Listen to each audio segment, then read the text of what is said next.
질의해 주십시오. 예, 더불어민주당 조승래입니다. 아까 1분을 남겨놓으셨기 때문에 6분입니다. 아, 이따 구글도 해야 되는데. 네. 아, 구글도 하셔야 되는구나. 네. 예, 좀 자료 좀 띄워봐 주세요. 저는 이 KCA의 이 투자 관련해서 검찰의 책임이 없는 것이냐, 이제 그거에 대해서 좀 얘기를 좀 하고자 하겠습니다. 좀 자료 좀 띄워봐 주세요. 예, 이게 보통 이제 우리가 옵티머스 관련된 이제 타임라인입니다. 2018년 10월에 수사 의뢰를 한 이후로 쭉 이렇게 됩니다. 근데 여기서 빠진 게 있어요. 다음 번 넘겨봐 주세요. 예, 2019년 5월달에 서울중앙지검은 수사 의뢰한 거에 대해서 무혐의 처분을 합니다.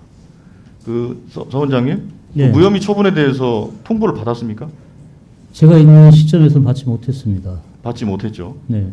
그래서 제가 아까 오전에 그 자료 제출 요청을 했는데 실제로는 주질 않은 것 같아요.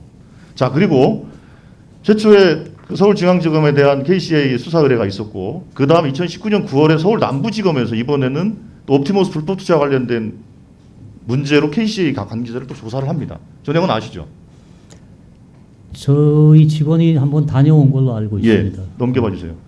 저거는 그렇습니다. 저건 이제 성지건설 M&A 관련된 내용입니다. 그렇게 해서 KCA 직원들이 가서 참고인 조사를 받고 온 것은 저는 들었습니다. 근데 저렇게 서울중앙지검과 남부지검에서 옵티머스와 성지건설과 관련된 이 수사를 진행을 했는데, 수사를 제대로 진행을 했으면 그 옵티머스 관련된 여러 가지 의혹에 대해서 저는 충분히 그 당시에 확인을 했을 수 있다고 보고 있습니다. 그래서 KCA에서도 수사 상황을 계속적으로 중앙지검이나 이렇게 문의를 했던 거 아닙니까? 예. 그렇죠. 다수 여러 번 문의를 한 걸로 알고 있습니다. 그렇죠. 그 답을 받아야 사실은 KCA도 뭐 조치를 또 할 수 있었지 않겠습니까? 그래서 계속 문의를 했는데 답변은 없었습니다. 예. 자, 그래서 넘겨봐 주세요. 예. 수사 의뢰서 봅시다. 저게 KCA가 서울중앙지검에 낸 수사 의뢰서입니다. 거기 수사 의뢰서를 보면 이렇게 돼 있어요. 그 앞에는 생략이 돼 있는데 앞에는 이렇게 돼 있습니다. 그 기금을 운영하는데 대신증권 및 하나증권의 제안으로 이렇게 돼 있어요. 배경은 그렇게 설명이 돼 있습니다. 그리고 나 수사 의뢰된 배경을 결과적으로 국가의 공적 기금이 불법 행위의 도구로 사용되었을 가능성이 짙고 불법 행위 결과 판명 시 다수 소액주주 등 선의의 피해자가 발생된다. 그런 점에서 이러이러한 수사를 해달라, 이렇게 요청을 한 겁니다. 즉 다시 말하면 여기 이미 수사 의뢰를 하면서 전파진흥원은 서울중앙지검에게 이런 공적 기관의 자금 운영이 소액 투자자들의 그 피해로 갈 가능성이 있다라는 것을 인지했기 때문에 수사 의뢰를 했던 거 아닙니까? 맞습니까? 예, 그렇습니다. 예, 그렇죠. 그런데 수사가 제대로 진행이 안 된 겁니다. 넘겨봐 주세요. 예. 저 자료를 보면 이렇게 되어 있지 않습니까? 자, 제가 아까 말씀드린 것처럼 그 전자료를 좀 내주시죠. 그 전자료. 예. 검찰 사건. 예. 아까 제가 오전에 말씀드린 것처럼 검찰 사건 사무 규칙에 보면 사건 사무 담당 직원은 제1항 및 제2항 처리 결과에 따라, 이거 아까 말씀드린 내사 사건, 진정 사건을 의미합니다. 지체 없이 진정인 등에 통지해야 한다. 통지를 안 했어요. 그 왜 서울중앙지검은 이 옵티머스 문제에 대해서 이렇게 느슨하게 수사를 했을까요? 당시 중앙지검장 윤석열 총장은 자기는 보고받은 바 없다, 이렇게 얘기를 아까 법사위에서 한 모양이더라고요. 자, 그리고 그래서 제가 오전에 자료 요청을 하니까 저한테 온 답이 그렇습니다. 수사 의뢰한 이후 처분 관련 통지를 받지 못하였습니다. 예, 다음번 자료 넘겨주세요. 그래서 저희들이 지난 월요일인가요?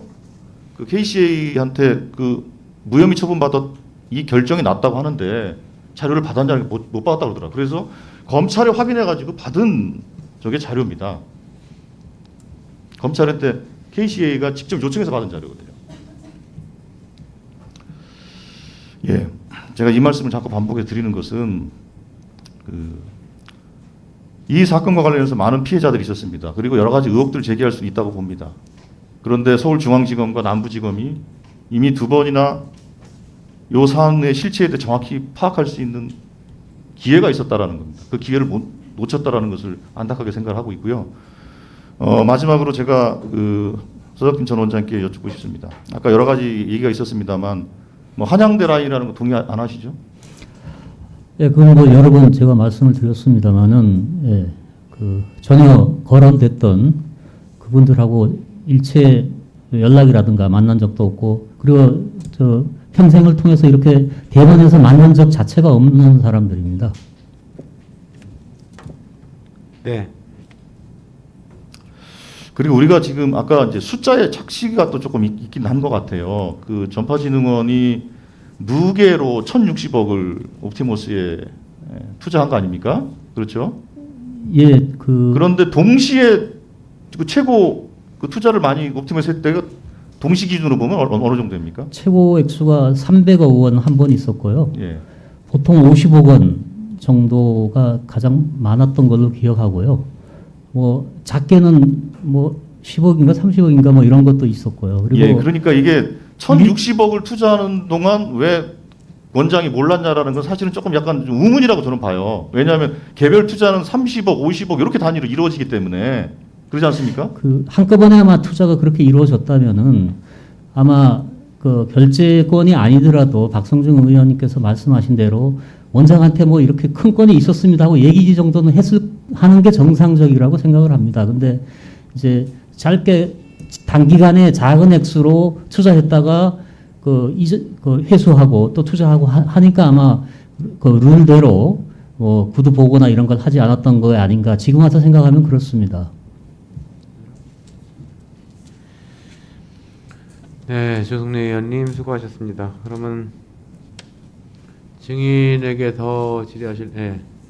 정영 의원님 질의해 주십시오. 예, 제가 아까 1분 썼고 1분만 짧게 질문을 일괄로 드리고 말씀 듣고 그렇게 예, 하겠습니다.